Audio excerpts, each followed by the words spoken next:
After a long time, I finally watched a movie that I've been craving to watch for. Uh, and I did put this movie on the 2023 top 10 movies of the year. And I literally said to myself, I literally told you guys that I did not watch this movie. I just heard that there was a lot of good expectations from it, and that there was like a lot of good like feedback from it. And you're probably wondering, Isaiah, what movie is that? Well, it's Oppenheimer.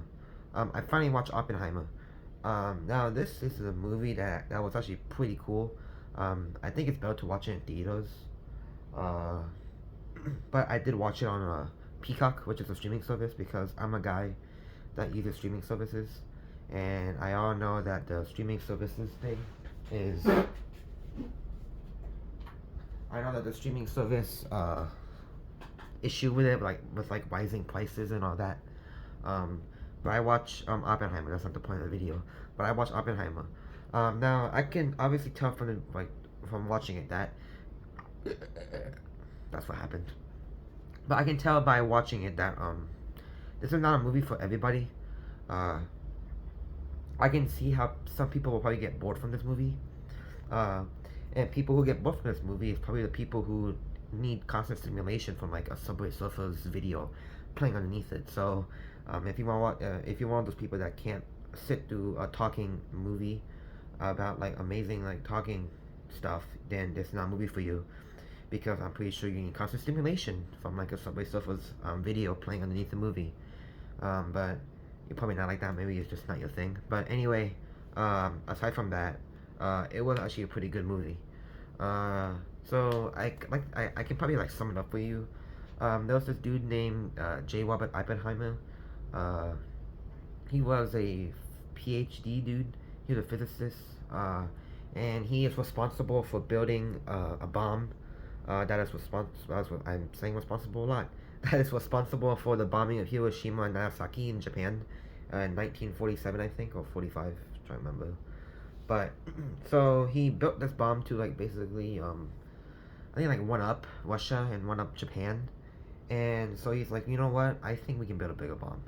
So he gathers so many scientists from like around the world, like Einstein, Feynman, Bohr. You know, freaking Niels Bohr was the guy who did the was that in chemistry? I forgot what thing was in chemistry. But he got like a lot of like famous scientists, Richard Feynman, Bohr. I thought Rutherford was gonna be there. But he got so much scientists, and just to help America like build like the biggest bomb with the biggest explosion. And it took him a while. He built like a whole town. He literally built a whole town in the middle of, I think, Los Alamos in New Mexico. So I got Breaking Bad vibes, obviously.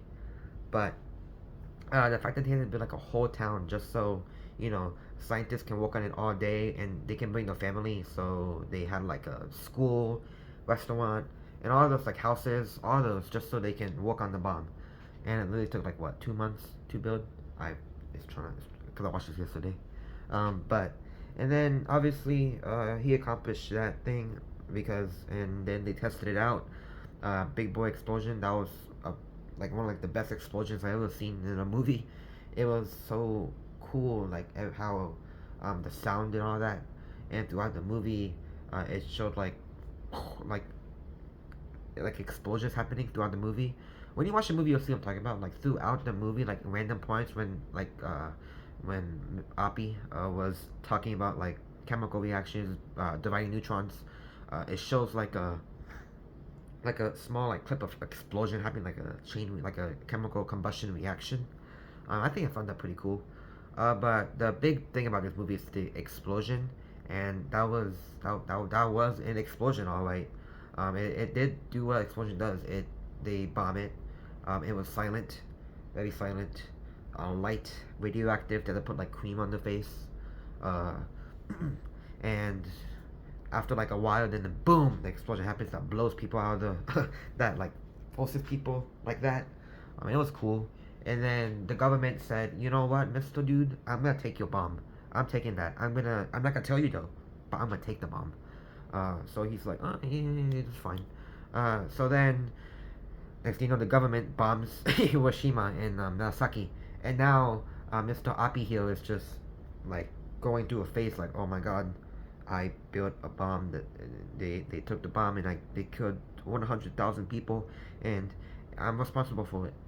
And that's basically about it. And then a lot of questioning to them, talking about the scientists, like, okay, I forgot what they were talking about. It's kind of it's also kind of hard to for me to understand it, but like overall, I can basically understand like, the basic synopsis of this movie. And that's kind of about it. You just watch the movie, you'll see what I'm talking about. Um, but another thing is that there was a lot of like big boy celebrities in here, like Cillian Murphy, Emily Blunt as the wife, Florence Pugh, who showed her titties in this movie, Rami Malek, Jack Quaid, who wasn't really in that movie, Robert freaking Downey Jr. was in this movie as Louis Strauss, or Strauss, whatever. But there was like a lot of big boy names in this movie. I was expecting freaking like Ariana Grande in this movie, but that didn't happen, of course. But it was actually a pretty good movie. The writing, the sound, because Christopher Nolan is such a good boy in making good movies, and in a very good way. But overall, this movie was amazing. I recommend that you do watch it. But if you're not someone who can't stand talking throughout a 3 hour period, this is not a movie for you because there was no guns, there was no uh, deaths other than one. There was just nothing. It's all talking. It's like a talking party. It's like Better Call Saul. There were absolutely no guns in this movie. Like there was not a single gun in this movie. There was no gun violence. There was no knifing. It's all talking. Um, and I like it. I'm not saying that this is it's bad because there's no violence. I'm just saying that it's people who can't really stand talking, like talking drama thing. It's not a movie for you. But if you are someone who has a good attention span, who likes talking drama, maybe give this movie a watch. It's actually really cool. Because Christopher Nolan, he's a very good boy in that. So I won't make this a straw hat. I'm just giving you my opinion on it. But this is really good because I should have straw hatted this last year, but I just never had the time to watch it. So here's my review of it. Now straw hat, but here's my review of it. Just count this as like a yesterday, like a last year thing, 2023 thing. But yeah, Oppenheimer was amazing. People were doing it. And then then Bobby came out. Bobby, Bobby 2023 with Margaret Robbie and oh god, what's his name? I forgot his name. Ken, was it? Oh, Ryan Gosling and him. I didn't watch it because I'm not a lady. I'm not a girly guy who wants to watch that. But I'd rather watch Oppenheimer. So overall, this movie was amazing. Definitely watch it. I must recommend it to anybody watching this video. Watch the movie. It's only 3 hours long. So yeah, Oppenheimer, amazing movie. So yeah, thanks for watching.